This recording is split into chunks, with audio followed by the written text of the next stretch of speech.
Welcome students, you are welcome to English Grammar by More BM. So today we are learning topic number 3, that is tenses. आपण tense हा topic शिकणार आहोत. टेन्सला मराठीमध्ये काळ असं म्हणतो. तर आपणाला माहीत आहे की काळाचे मुख्य प्रकार आहेत बघा. 3 main types are 3 main types. कोणकोणते आहेत? First present tense, second past tense, third future tense. Future tense म्हणजेच काय तर आपण एखादी कृती करतो, बोलतो, तेव्हा ती कृती ह्या 3 पैकी कुठल्या तरी एका टेन्समध्ये असते. जसं की प्रेझेंट टेन्समध्ये तुम्हाला माहीत असायला पाहिजे की जसं की आपण खेळतो, वी प्ले, आपण खेळत आहोत, वी आर प्लेईंग, आपण खेळलो आहोत, वी हॅव प्लेड, आणि आपण खेळत आलो आहोत, वी हॅव बीन प्लेईंग. हे 4 आपण प्रेझेंट टेन्समध्ये पाहिलं तर पास्ट टेन्समध्ये कसं होईल? वी प्लेड, आपण खेळलो, वी वर प्लेईंग, आपण खेळत होतो, वी हॅड प्लेड, आणि वी हॅड बीन प्लेईंग. हे 4 कोणाची पाहिली? पास्ट टेन्सची पाहिली. तर फ्युचर टेन्समध्ये आपण बघतो की I will play, I will be playing, I will have played, आणि I will have been playing. हे 12 काळ पाहिले आपण. पण तत्पूर्वी आपण शिकणार आहे की काळाचे मुख्य प्रकार 3 आहेत. There are 3 main types and they are present tense, past tense and future tense. By the same way subtenses are 4. How many are subtenses? There are 4 subtenses. Subtenses. They are 4. So which are the 4 subtenses? First, simple. यालाच आपण indefinite tense असं पण म्हणतो. Indefinite. Indefinite. साधा काळ, simple. 2 continuous. याचंच दुसरं नाव आहे प्रोग्रेसिव्ह टेन्स. Progressive tense. बऱ्याच विद्यार्थ्यांना प्रोग्रेसिव्हला कंटिन्युअस टेन्स म्हणतात हे माहीत नसतं, आणि एक्झाममध्ये मात्र use this verb in progressive tense, present progressive tense, past progressive tense किंवा फ्युचर प्रोग्रेसिव्ह टेन्स अशी सूचना असते. त्यावेळेस मात्र आपली गडबड होते की आपणाला नेमकं माहीत नसतं की what is progressive tense. What is progressive tense we don't know, and there is a great problem. तर आपण कंटिन्युअस प्रोग्रेसिव्ह टेन्स म्हणजे चालू वर्तमान काळ, चालू भूतकाळ आणि चालू भविष्यकाळ अशा 3 काळात शिकणार आहे. तर परफेक्ट टेन्स. परफेक्ट टेन्स यामध्ये एखादी क्रिया, ॲक्शन परफेक्ट पूर्ण झालेली असते, परफेक्ट टेन्स. आणि number 4 perfect continuous tense. Perfect continuous tense. अशा प्रकारे आपण सब टाइप्स किती पाहिले? 4 पाहिले. There are 4 sub types. Which are they? Simple tense और इंडेफिनिट टेन्स, कंटिन्युअस टेन्स और प्रोग्रेसिव्ह टेन्स, परफेक्ट टेन्स आणि परफेक्ट कंटिन्युअस टेन्स. आपण आत्तापर्यंत अगदी लहानपणापासून इयत्ता 5वी पासून टेन्स हा टॉपिक शिकत आलो आहोत. आजही आपणाला एखादं वाक्य दिलं तर ते कोणत्या टेन्समध्ये व्यवस्थित सांगता येत नाही आहे. बऱ्याच अंशी आपण एक वाक्य 12 काळात चालवू शकतो, एकच वाक्य चालव तिथं, पण सरावाशिवाय त्याची डेप्थ आपल्याला कळत नाही आहे. यासाठी सरावच महत्त्वाचा आहे. म्हणून आपण पाहिलं की तुम्हाला हे 3 आहेत. Main tenses are 3 and sub tenses are 4. So there are total 12 tenses. How many tenses are there? 12 tenses. तर बघूया आपण सिंपल किंवा indefinite tense, simple present, simple past आणि सिंपल फ्युचर. म्हणजे या तिघांचा मिळून काय होईल बघा. प्रेझेंट, पास्ट आणि फ्युचर. कशा प्रकारे म्हणायचं आपल्याला बघा. हे एक तर simple present tense, simple past tense, simple future tense. बघा कसं म्हणताना म्हणायचं लक्षात येईल. किंवा indefinite present tense, indefinite past tense, indefinite future tense. ह्याला इनडेफिनेट म्हणणार आहोत. तसंच आपल्याला आता उलटं, इथं मात्र उलटं म्हणलं लागेल. Present continuous tense, past continuous tense, future continuous tense. किंवा future progressive tense, past progressive tense, present progressive tense किंवा present progressive, past progressive, future progressive. By the same way त्याच पद्धतीने काय म्हणता येईल आपल्याला. Present perfect tense, past perfect tense, future perfect tense. आणि शेवटचे present perfect continuous tense, present perfect continuous tense, past perfect continuous tense, future perfect continuous tense. थोडक्यात काय, सुरुवातीला काय वापरायचं काय नाही हे माहीत असेल तर तुम्हाला हे 12 काळांची नावं तुम्हाला पहिल्यांदा सांगता आली पाहिजेत. You must have ability to tell the 12 tenses, name of the 12 tenses. तर बघूया, आपण प्रत्येक काळाचा बारकाईनं अभ्यास करणार आहोत, त्याच्या रचना बघणार आहोत. जर रचनांचा अभ्यास तुम्हाला माहीत असेल तर तुम्हाला टेन्स हा टॉपिक खूप चांगल्या प्रकारे समजू शकतो. आता बघूया आपण सिंपल प्रेझेंट टेन्स. काय बघणार आहे आपण? Simple present tense. त्याला मराठीत काय म्हणतात तो? What is mean by simple present tense?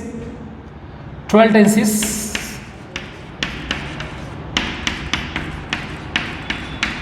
R. त्यातला पहिला simple present tense. In Marathi we call रीतिवाचक वर्तमानकाळ किंवा साधा वर्तमानकाळ. रीतिवाचक वर्तमानकाळ किंवा साधा वर्तमानकाळ. याचा फॉर्म्युला आहे subject plus V1 into bracket S और एस प्लस डॉट डॉट जर ॲडिशनल पार्ट लिहायचं असेल तर. आपण साध्या वर्तमानकाळाचा फॉर्म्युला बघतोय की सब्जेक्ट म्हणजे any subject, I we you you he she it they किंवा कोणाचं तरी नाव घेऊ शकता. Satara, Pune, Rohan, Sohan, my father, my mother, your brother, you वगैरे. आणि यानंतर क्रियापदाचं मूळ रूप घ्यायचं आहे, प्रेझेंट वर्ब घ्यायचं आहे. आता what is V1, what is present verb? Come, speak, seat. ज्याला कुठल्याही प्रकारचा प्रत्यय वगैरे लागलेला नाही, जे पहिल्या रूपामध्ये असतं, that is called V1. V1. आपण बघूया की एक नियम तुम्हाला माहीत असणं गरजेचं आहे की आपण सिंपल प्रेझेंट बघत असताना आपण 8 सर्वनामाबरोबर चालवणार आहोत. जसं की बघणार आहे आपण आय गो. अर्थ माहीत आहे तुम्हाला, मी जातो. आयचं अनेक वचन आहे वी गो, आपण जातो. यू गो, तू जातोस. दुसरा यू आहे अनेक वचनी, यू गो, तुम्ही जाता. ही, शी आणि इट या तिघांना आपण थर्ड पर्सन सिंग्युलर नंबर म्हणतो. काय म्हणतो? Third person singular number. आणि या तिघांच्याही पुढं आपण गो नाही वापरणार, तर गोला ES प्रत्यय लावावा लागेल आपल्याला, कारण थर्ड पर्सन सिंग्युलर नंबर असेल. जर का सब्जेक्ट थर्ड पर्सन सिंग्युलर नंबरमध्ये असेल तर आपणाला त्याला ES किंवा ES प्रत्यय लावावा लागेल. मग आपण ही गोज, तो जातो.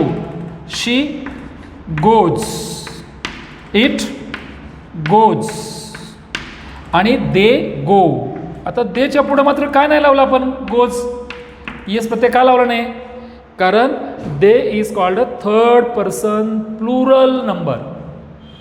थर्ड पर्सन आहे पण प्लुरल नंबरमध्ये. हे थर्ड पर्सन सिंग्युलर नंबर आहेत. कोण, ही, शी, इट किंवा कोणाचंही नाव, त्याच्या पुढं येणारं क्रियापद आहे त्याला ES किंवा ES प्रत्यय लागतो. हा नियम माहीत असणं गरजेचं आहे. आणखीन काही उदाहरणं बघूया आपण. जसं की पक्षी उडतो, अ बर्ड फ्लाईज, पक्षी उडतो. पण अनेक वचन असेल तर बर्ड्स अनेक वचन, the birds flies, fly not fly. इथं IS प्रत्यय लागणार नाही, ES प्रत्यय लागणार नाही आहे, कारण का अनेक वचन आहे. By the same way a dog barks, BARKS, परंतु डॉग्स आर बार्किंग किंवा the dogs are barking, the dogs are barking. थोडक्यात काय, सिम्पल प्रेझेंट टेन्समध्येच, फक्त सिम्पल प्रेझेंट टेन्समध्येच थर्ड पर्सन असेल तर ES किंवा ES प्रत्यय लागतो, अन्यथा कुठल्याही टेन्समध्ये लागत नाही.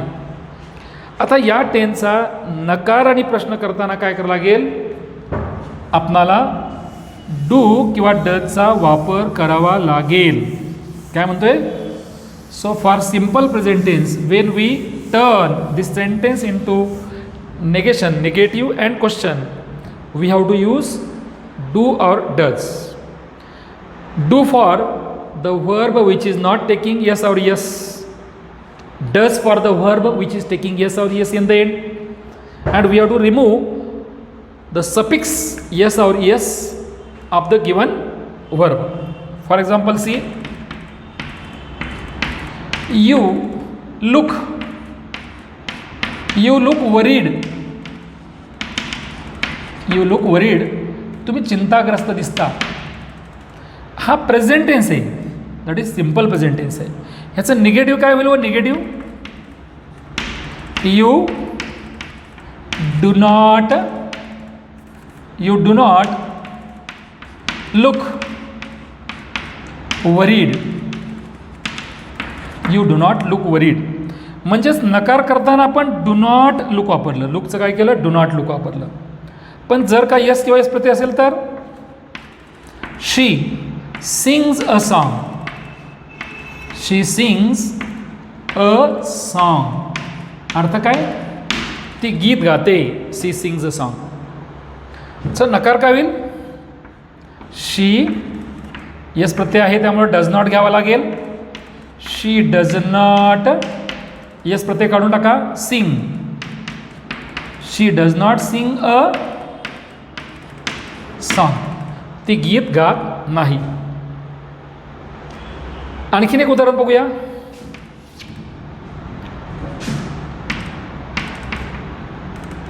प्रिया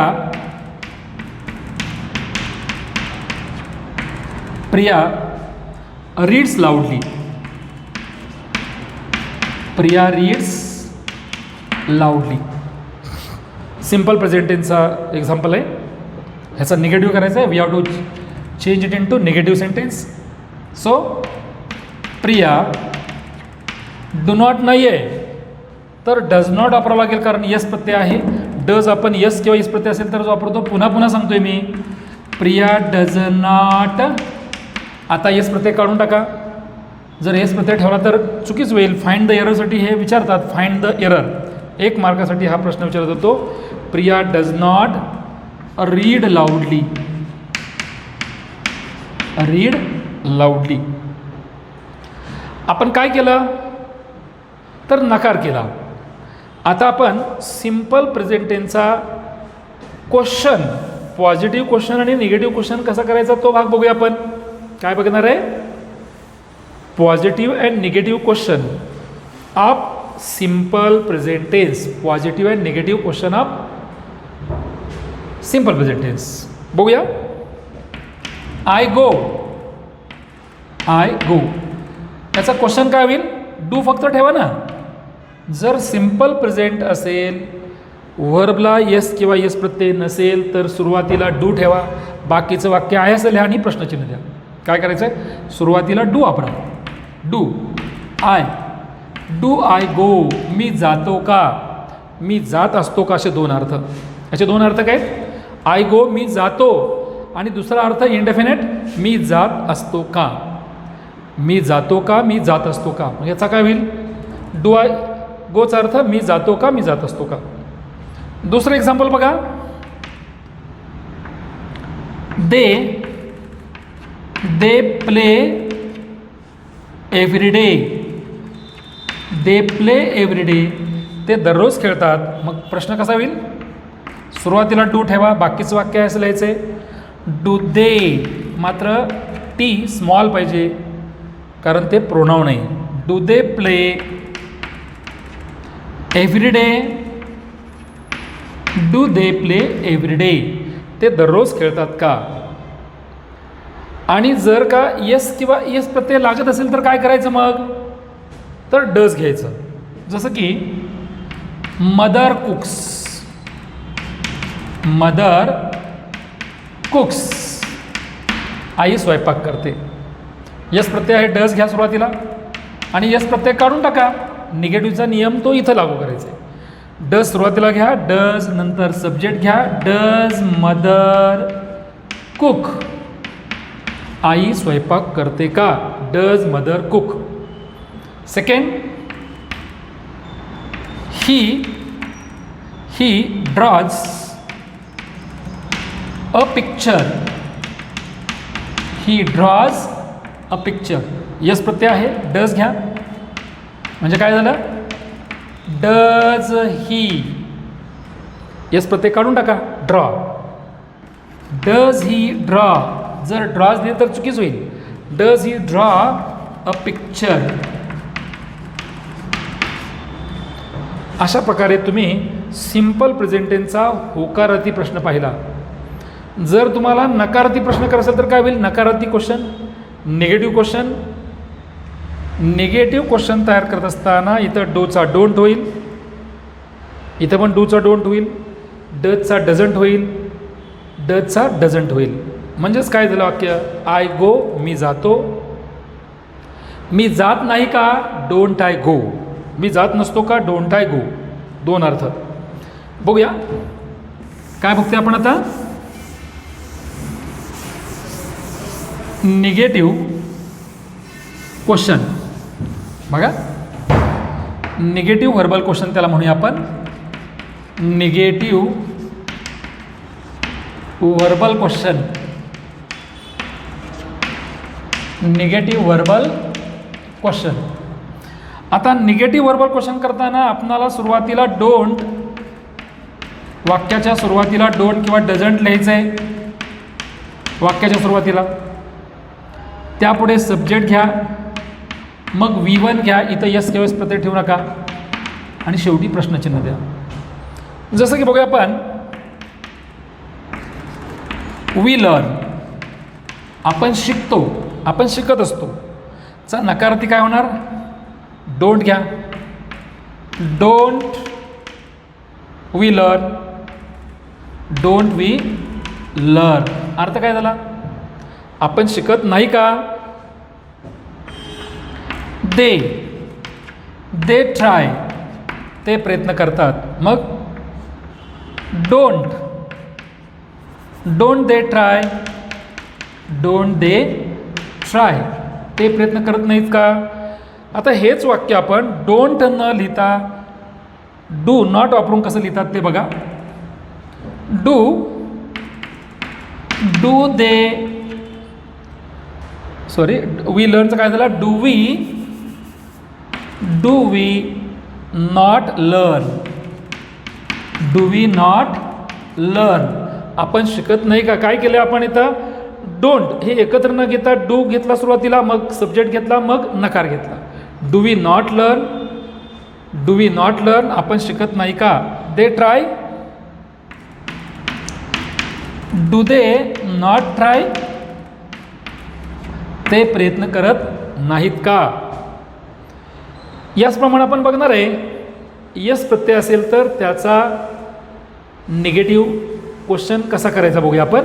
यस प्रत्यय असेल तर डज घ्यायचा. बघा 2 प्रकारे करता येईल. जसं की बघूया आपण, मीना राईड्स, मीना गाडी चालवते, सायकल चालवते. मीना राईड्स येस प्रत्यय आहे.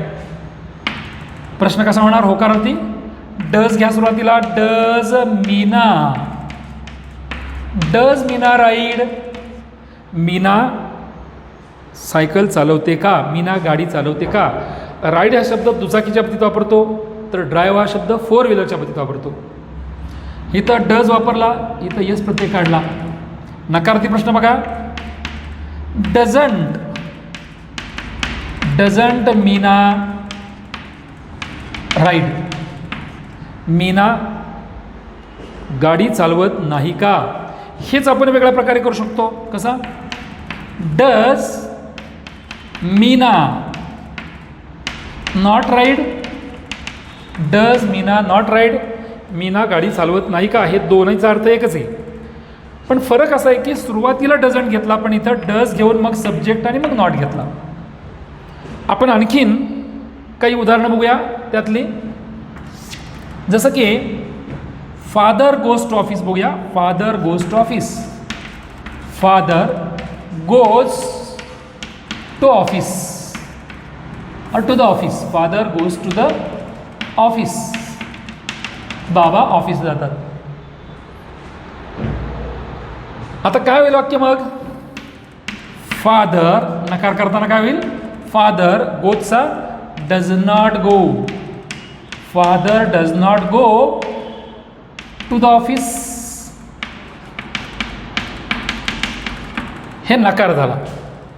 प्रश्न करा. डज घ्या सुरुवातीला.